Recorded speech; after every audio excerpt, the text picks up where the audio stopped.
Hello everyone, शुक्रिया TRD का। शुरू करता हूँ। भीड़ में रहता हूँ पर भीड़ हो जाने से डर लगता है।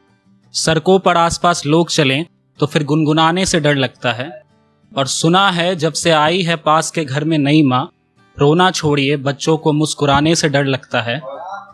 और पिंजड़े में कैद नन्हे परिंदों को देखकर उनके पंख उगाने से डर लगता है। वो बचपन था जिसे था अंधेरे का खौफ, जवानी को तो रात बीत जाने से डर लगता है।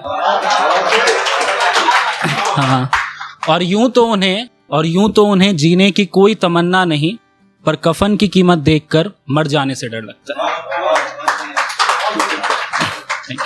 उसके आगे है, ईश्वर के मन में जब वो इंसान बना रहा था तो क्या ख्याल चल रहा होगा। तो उस पे लिखा है, सब बना लिया अब इंसान बनाऊंगा और सबको मैं परेशान बनाऊंगा। जगत के सारे नियम तंग बनाऊंगा, किसी को जन्म से राजा तो किसी को रंक बनाऊंगा। उम्र भर इनसे जी हजूरी कराऊंगा, यानी अब मैं सबसे बड़ा डर मौत बनाऊंगा। किसी को जन्म से अपंग, किसी का बच्चा बीमार कर दूंगा। ये गिरगिराए मेरे आगे, सर झुकाए मेरे आगे, इसका पूरा इंतजाम कर दूंगा। तूफान भूकंप जलजलों जैसे हथियार बनाऊंगा, डरा डरा कर सबको अपने आगे झुकाऊंगा। फिर कुछ धर्म और उनके ठेकेदार बनाए जाएंगे। जी हजूरी कैसे करनी है, कब करनी है और कितनी करनी है, यही तो समझाएंगे। हाँ, जो थोड़े धर्म से बच गए उन्हें अध्यात्म में फांस लूंगा। अध्यात्म में फांस लूंगा। जब तक ये ना झुके तब तक ना सांस लूंगा। जो मुझ पर सवाल करेगा उसको काफिर और पाखंडी कहलवा दूंगा। मरकर जब ऊपर आएगा तो खौलते तेल में डलवा दूंगा। मुझे खुश करने को इन्हें खुद को सताना पड़ेगा, यानी इनसे रोजे व्रत सब रखवाना पड़ेगा। और जो महान आत्माएं मेरी एक अनुभूति के लिए अपनी सारी जिंदगी बर्बाद करेंगे, उन्हें ये लोग संत कहेंगे और सदा याद करेंगे। फिर अपनी महानता पराक्रम जलवा बताने को कुछ किताबें भेज दूंगा, और मुझसे तो कुछ सवाल होंगे नहीं, लिहाजा कुछ भी लिख दूंगा। स्वर्ग नर्क की भी कहानी गढ़ दूंगा, इनकी पूरी जिंदगी में क्लेश भर दूंगा। किसी मासूम किसी निर्दोष को बेवजह मार दूंगा। चिंताएं इन्हें खा जाएं ऐसी परिस्थितियां हजार दूंगा।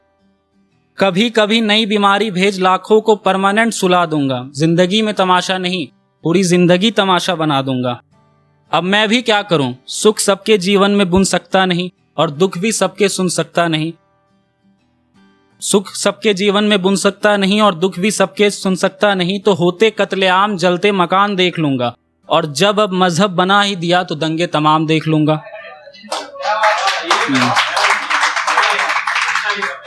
हाँ, खुद को रहस्यमयी और सर्वज्ञानी बताऊंगा, इसी तरह तो मैं ईश्वर कहलाऊंगा। आगे लिखा है, दूसरा शेर है, मतलब इन नन्हे नन्हे हाथों से कितना कुछ समेट रहे हैं, कोई देख सके तो देखे कि बचपना बेच रहे हैं। और दुकानें हैं खुल चुकी, आज फिर ना खेलने की तैयारी है। ऐ जिंदगी तेरे सितम इन पर बदस्तूर जारी हैं। और मेरी एक तरफ है कि ऐसा हो क्यों नहीं रहा, इन बच्चों को रोना चाहिए, कोई रो क्यों नहीं रहा। और तू भी इनकी परवाह क्यों नहीं करता, खुदा तू इन दुकानों से उन्हें रिहा क्यों नहीं करता। एक पर चीखती एक पर प्यार बरसाती हो, ममता ममता में भेद है यही तो तुम बताती हो।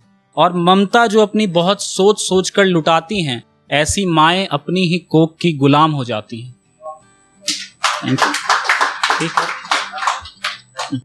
आगे एक अलग है, न हिंदू देखता हूं न मुसलमान देखता हूं, थोड़ा बेवकूफ हूं साहब, इंसान को इंसान देखता हूं। तुम्हें बेशक दिखते होंगे इन मंदिरों मस्जिदों में खुदा, मैं तो दर्पण में भगवान देखता हूं। नफरत के बोझ में दबा कुचला इंसान देखता हूं, दंगों की आग में जलते मकान और कत्लेआम देखता हूं। कहीं अट्ठास तो कहीं मातम का बाजार देखता हूं, मानवता पर होता प्रहार देखता हूं। ये मैं मेरे भारत में क्या देखता हूं। दहेज के दानवों को बेटी सौंपता बाप देखता हूं, फिर ससुराल से लौटती एक लाश देखता हूं। कहीं इनकी लुटती इज्जत, कहीं तेजाब का वार देखता हूं, फिर इन गुनहगारों का धर्म ढूंढता एक और गुनहगार देखता हूं। ये मैं अपने भारत में क्या देखता हूं। समलैंगिकों और किन्नरों को परेशान देखता हूं, कम ज्यादा नहीं, खुद अपने जैसा, ठीक अपने जैसा इंसान देखता हूं। ये खुद नहीं बने, तुम्हारे ईश्वर ने बनाया है इन्हें। खुदा की इस रचना का अपमान देखता हूं। अरे आस्तिको, ये मैं क्या देखता हूं। Thank you. पत्रकारों में गुलामी, नेताओं में अहंकार देखता हूँ। जलता देश और बाहर सोता चौकीदार देखता हूँ। धार्मिक नारों से डरा सहमा इंसान देखता हूँ। रद्दी में संविधान देखता हूँ, कौड़ियों में बिकता ईमान देखता हूँ। ये मैं अपने भारत में क्या देखता हूँ।